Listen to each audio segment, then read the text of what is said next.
Aston Martin have the highest potential of any F1 team. They've got a brand new factory in Silverstone, which you could probably argue is the best factory in F1 right now. Last season they signed Adrian Newey, a legendary car designer, probably the best car designer F1 has ever seen. And in 2026 they're getting Honda engines. Also, they've got a billionaire owner, Lawrence Stroll. But that's the problem, because who is Lawrence Stroll's son? Lance Stroll. Keep watching to find out why that is a problem. Comment down below your thoughts on Aston Martin and how well you think they are going to do in the future, and your thoughts on Lance Stroll. So in recent years, Aston Martin have been a team on the rise, thanks to Lawrence Stroll saving them in 2018 from liquidation, back when they were Force India. However, Aston Martin are now stuck with someone who some people think is one of the worst F1 drivers ever. Don't get me wrong, over his career, Lance Stroll has shown potential to be a good F1 driver. I remember in 2020 when he got pole position in Turkey in what were really tricky conditions, to be fair to him. Also when he managed to get a podium in Baku in that really chaotic race in 2017, which was also in his debut season, in a Williams, and you can't deny that is impressive. However, Lance Stroll has had too many bad moments to be considered a good driver. As good as that podium was in 2017, I remember further down the line in 2017 at Malaysia, where at the end of the race on a cooldown lap, he just drove straight into the side of Vettel. Like, how do you manage to drive into someone on a cooldown lap? That should be impossible. Okay, it's his debut season, but still, if you're in F1, you should be good enough not to be able to drive into someone else when you're not racing anyone else, because it's the cooldown lap. The race is finished. Also, I remember last year in Brazil when he span out on a formation lap. Okay, we've seen drivers spin out on a formation lap before, but it's what he did after that, when he just drove straight through the gravel in wet conditions. You don't need to be an F1 driver to know that if you're going to drive through gravel in wet conditions, you're going to get stuck.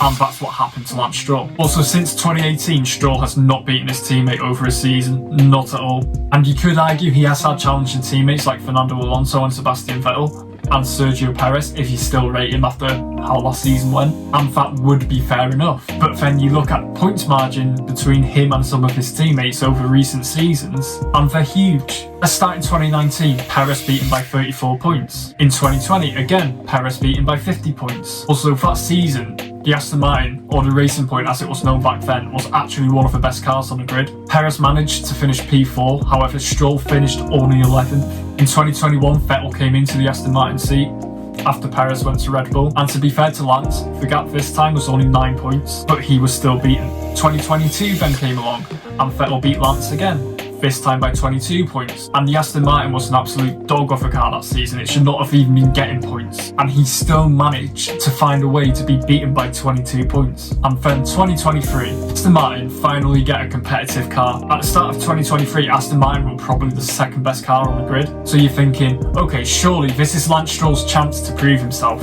But no, it actually ended up in Lance Stroll having the biggest gap between his teammates of his whole career. How big was this gap? 132 points. To be beaten by your teammate over 100 points during a season should never happen, no matter how good your teammate is. And as an F1 driver, that can be very damaging. If that was anyone else in that seat, they would have been chucked out straight away at the end of the season. Any other team, any other driver, that's what would have happened. Now in 2023, Aston Martin only finished 5th. However, for a good part of that season, they had the second best car. Okay, the car fell off a bit towards the end of the season, but Alonso still finished 4th in the driver's standings. Aston Martin only finished 5th in the constructors. If Stroll did not have such a big gap towards Alonso and was able to score points consistently, you could argue Aston Martin would have got 3rd or 4th in the standings that season. And it doesn't just damage Lance Stroll's reputation and Aston Martin's, it also costs the team so much money. Obviously, the higher you finish in the standings, the more prize money you're going to get.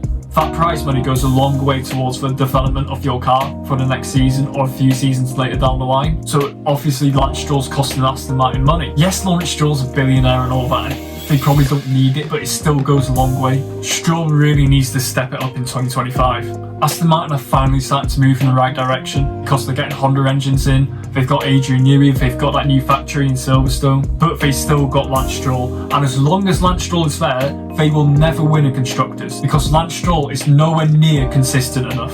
Okay, if Alonso's there, they can probably maybe win a driver's title, but at the moment it's like Aston Martin just have one driver in their team because Stroll's just never ever there with Alonso. Like, I genuinely can't think of a time over the last 2 seasons Stroll has actually beaten Alonso during a whole race weekend. We've seen Aston Martin have these really big plans to become the next best team in F1, and for as long as Stroll is there, it's not going to happen. They've got all the right ingredients that they need. They're just missing that one piece, and that is a good second driver. Obviously for Lawrence Stroll, it's not going to be easy getting rid of your son.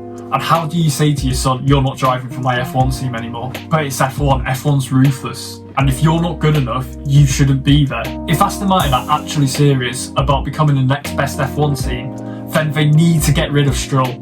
We've got drivers like Yuki Tsunoda who deserves to get put in a good seat. Drivers like Franco Colapinto are just sitting there on the sidelines. I even think if you put Logan Sargent or Nicholas Latifi in that Aston Martin, they would probably do a better job than Lance Stroll. Okay, maybe not Nicholas Latifi, but you get what I'm trying to say. All Aston Martin need to do is just get rid of Stroll, and then they can finally focus on becoming one of the best teams in F1. So yes, Lance Stroll is holding Aston Martin back, but if Lawrence Stroll can just find a way to remove his son from the team, or compromise with him and like say, okay, look, you're not doing good enough, but I'm going to put you in another motorsport category. That's fair enough. But there's so many talented drivers who are just sitting on the sideline, and their potential is just being wasted by drivers like Stroll who just clearly aren't that good enough. Lance has always seemed like quite out of touch with other drivers as well. Obviously I could be wrong with that, like I don't know the F1 drivers on a personal level. For all I know, Lance Stroll could be best mates with all the F1 drivers. You see all the drivers on TV before a race and they're all there chatting together. Lance Stroll always seems to be a bit of an outsider. He never really seems to be chatting with any other drivers. Or at least if he is, it's only one other driver and it's never in a big group.